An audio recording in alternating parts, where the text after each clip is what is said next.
Hello all, I hope you guys are doing well and welcome back to my channel. My name is Soman and I'm back once again with a new video. So today's topic I would like to discuss about the job opportunity. If you are coming to Canada for very first time, right, on a closed work permit, then you are good. You already have a job and congratulations. Just come here. Before coming here, just create your Express Entry profile, clear your IELTS, clear your ECA, and then come here, right? Why? I already have made a video why you should be giving that IELTS exam from your home country. You can watch out that video. It has more detail there because I feel clearing IELTS with a high score is very much easy from your home country because of so many reasons. Instead of just coming here in Canada and then go for IELTS exam is altogether different game. So if you want to score high, my advice would be again that depends person to person, but my advice, clear your IELTS from your home country wherever you are. Okay, clear your ECA and create your Express Entry profile. No, doesn't matter how much you are scoring, right? You may be scoring very less, 300, 250, 350, whatever it is, right? Doesn't matter. Just create your profile. Don't wait until very last moment, or don't wait to come to Canada and then you will create your profile. Don't do that. Okay, that is my advice. Why I am saying that? There is a reason that I already have explained in my other videos. Probably you can go and watch out those videos. Okay, so today's topic, if you are coming here on a open work permit, so what happened, I have seen people they just to get that permanent residency in Canada, and if their score is very less, what they does, they invest lots of money to get a student visa, and their spouses, right, mainly if they are younger, or if their spouses are younger, or if they still want to build an academic career, they simply go for a student permit, and that is one of the route. And if you are coming here on a student permit, then your spouse, if you are married, your spouse can apply for a open work permit, and he or she can come here on an open work permit, and they can work for any employer, right? That is one test case. The second is maybe you are coming here with a PR visa. You already got your permanent residency, so that is a good thing. Congratulations if you already have received your PR. And obviously, after getting your PR, you can come here and you can work for any employer, right? So that's a good thing. So behind me, you see lots of colorful houses. It looks really good, really nice. Okay. And if you're coming with a PR visa, then obviously you can work for any employer, right? And you should start working here. But what I want to say about Canadian job market, right? See, it's not that difficult to get a job here. All kind of jobs are available, right? I know in YouTube or in any other lots of other sources nowadays, they spark little bit negative about job market in Canada. But I'm staying here I stayed in Toronto for over 4 years, and now in Nova Scotia, that is close to 1 year.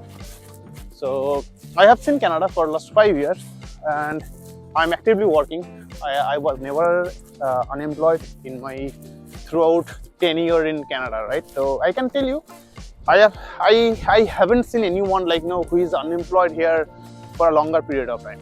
I haven't seen anyone. Okay, so I'll tell you what is the job market all about here. Okay, so just watch out this video. Keep watching till the end. Okay, I will give you lots of information, and that might get handy for you. Okay, so first of all, so I would say today's this job market scenario I would explain in very generic language so that it should be applicable to almost everyone. So I am from IT industry. I work for IT companies, so I know about IT better, but this applies for other industry as well. If your skill set is something else other than IT, then also it should be applicable to you as well. Okay, so now in Canada, if you need to land a job, right, if you need to get a job, the first job is very much important here. The first job, it will help you to create contacts. Okay, so that is a point number one.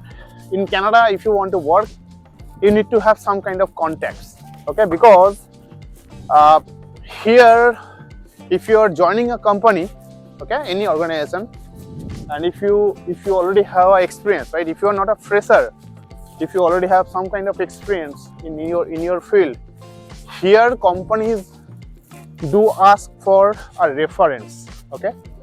They need a reference to verify your claims. Now let's say if you are saying, I'll just give you a general example, okay? Let's say you are saying you are working in a software industry, okay? And your skill set is, let's say, Java. Java is a very popular software language, right, in IT industry. So let's say you are a Java developer, and in your resume you have said that you have 5 years of experience, right? So the first thing your employer will ask you, how much experience you have in Canada. That is the first question they will ask you, okay? And that is very strange because you are very new here. Your employers knows that, your future employers probably, they knows it, that you are very new here, but still they will ask you, do you have any Canadian experience?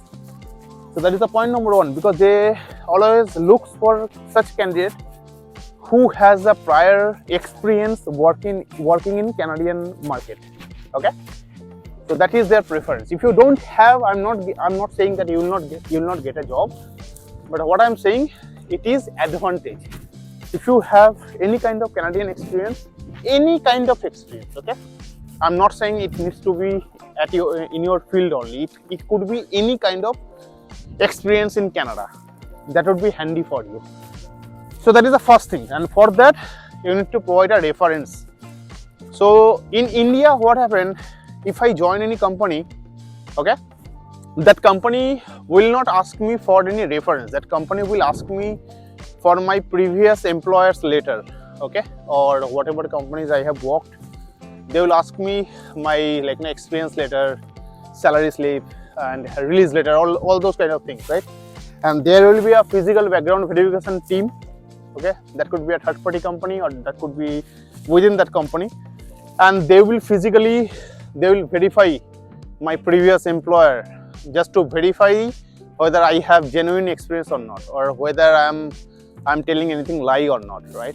So that is what background verification happens in India, that I know. I don't know about other countries, but for India I know that. But here in Canada, there is no as such background verification in most of the cases, okay? Again, in most of the cases, your employer will ask you for a reference, a physical reference who is a resident of Canada, okay? So if you have worked here maybe some time back, then you could give that reference, or if you haven't worked here, then obviously you don't have any reference. So from day one, you need to make sure that you need to make some contacts here, okay? That could be your friend, that could be your relative, that could be even with stranger, right? Through LinkedIn. Through LinkedIn, you can reach out to those people who are working in a similar, similar fields like you, and you need to make that connection. Connection and reference is very much important in this country, in this part of the world, friend. I'm telling you, in India, if you don't have any reference or if you don't have any contacts, then also you will get a good job. It doesn't matter if your all certificates and if your experience are genuine, then I don't believe there will be any problem to getting a new job or a good job. But here in Canada, in most of the cases, you need to provide a reference, and you need to provide a contacts who knows you, who can say, okay, I know this person is working in this industry, this person is working in this skill set, and I can certify that person, okay? And whoever is certifying, he or she should be a Canadian resident. They could be on a work permit, they could be on a permanent residence visa, they could be a citizen, anything, right? So that is the number one. Number two is, here in Canada, if you want to work, in most of the cases, what happened, in my country, again, in India, if you are switching your job or if you are joining a new company, then your company or your employer will ask you about your salary, right? What is your current salary? and what is your expectation. But here, no one will ask you about your current salary in most of the cases. Okay, so here is the benefit. So I'll tell you one example. Okay, in India, what happened? Let's say if your CTC or if your salary is 10 lakh per annum. Okay, what is 10 lakh? 10 lakh is 100,000. Okay, 100,000 rupees. In India, the currency is rupees, right? So 100,000. No, 100,000 is 1 lakh. Sorry, 1 million. Okay, let's say your salary is 1 million rupees. Okay, or maybe in dollar, if I convert, let's say for simplicity perspective, your salary is $30,000 yearly. Okay, now if you are changing your company, then your next employer will ask you in India that what is your current salary and what is your expectation. So your next salary will depend on your current salary. Okay, so if you are getting $30,000 yearly, to your next employer you might ask 20% hike or 30% hike or 50% or whatever, 80% hike, whatever, right? But that percentage of hike will depend, or the final amount will depend on your current salary. If your current salary is $30,000, then you could ask maybe 20% more, that would be $36,000, right? Not more than that. And if your current salary is, let's say, $10,000, then you will get, your next salary will be maybe $12,000 or $13,000. So it all depends on your current salary. Okay, and your current salary is based on your experience, how much experience you have. So that is the kind of hierarchy we follow in our country, in India. Okay, and also designation also comes into the place, right? Like, let's say if you are joining a new company as a let's say analyst, right, or a junior role, then then middle level role, then senior role, then manager role, senior manager, director, like that. So it all depends with your hierarchy, with your designation, with your years of experience, and with your current salary. That would be deciding factor for your next salary. But here in Canada, those things matters, but not not highly. So basically what happened here, let's say, now I'll give you a classic example. Now here in Canada, your salary is $50,000. Okay, yearly you are earning $50,000, but your skill set is very much is a high demanding skill set. Okay, that is having high demand in Canadian market. So in that case, you can ask your next employer, and your next employer will not ask you what is your current salary. Okay, they will ask you what is your expectation or what you are expecting, right? So you can ask them what is their budget. So every job, every profile here has a certain budget, right? So they will tell you, okay, for this position, probably our budget is $80,000. Okay, they will tell them, and if you agree, then you can join that job with 80,000 or 70,000 or whatever, right? So that means if your current salary is $50,000, then also you can ask for $80,000. If your current salary is $90,000, then also you could get only $80,000, because for that position, for that company, the budget is 80,000. They will not go up to 90,000. So the thing is that if you are already earning more than 80,000, then it's not a benefit for you. But if you are earning far less salary, let's say 50,000 or 40,000, then it's a benefit for you, right? You are getting a much higher salary. So here, no one will decide your salary based on your current salary. Okay, that is the biggest advantage here. Okay, so I have seen people, right? I have seen people who were earning 66,000 on a work permit, and after getting their PR, they immediately switched and they started getting 110, 120. Okay, 120,000. So that's a good amount of money, almost 100% hike after getting PR, right? Because after getting PR, they are eligible to change their employer immediately. So that is a very good thing, I'll say. Here it doesn't matter how much you are earning today. If you have enough skill set, if you have good skill set, you are eligible to earn high amount of money. Okay, and nothing depends on your current salary. And one more thing here, I would say, here I have seen people, they work throughout their life on a same designation.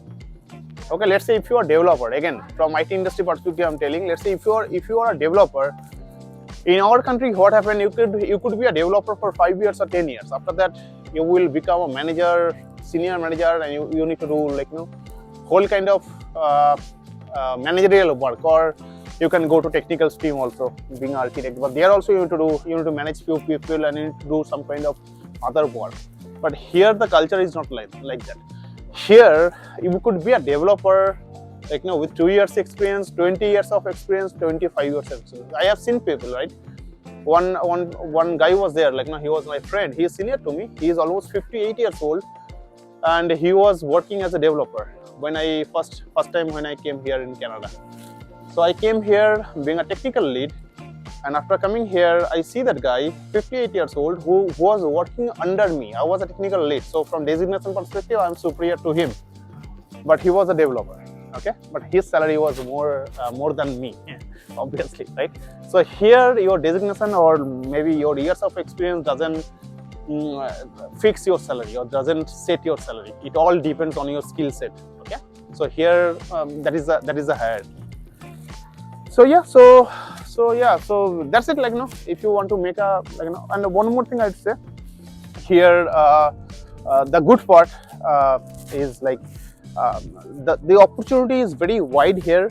Okay, the opportunity is very wide, so it could happen that like, as I said, like, your salary will not tie with your experience. So I have seen people who are having 20 years of experience, but he or she is earning 80,000 per year. On the other hand, a new guy, right, 2 years of experience or 3 years of experience, data science, or like, some hot skill he is working, and he is getting 150,000, 140,000. That's the kind of salary I have seen, like, people are getting. So that is quite common here. Okay, that is quite common. So don't be shocked.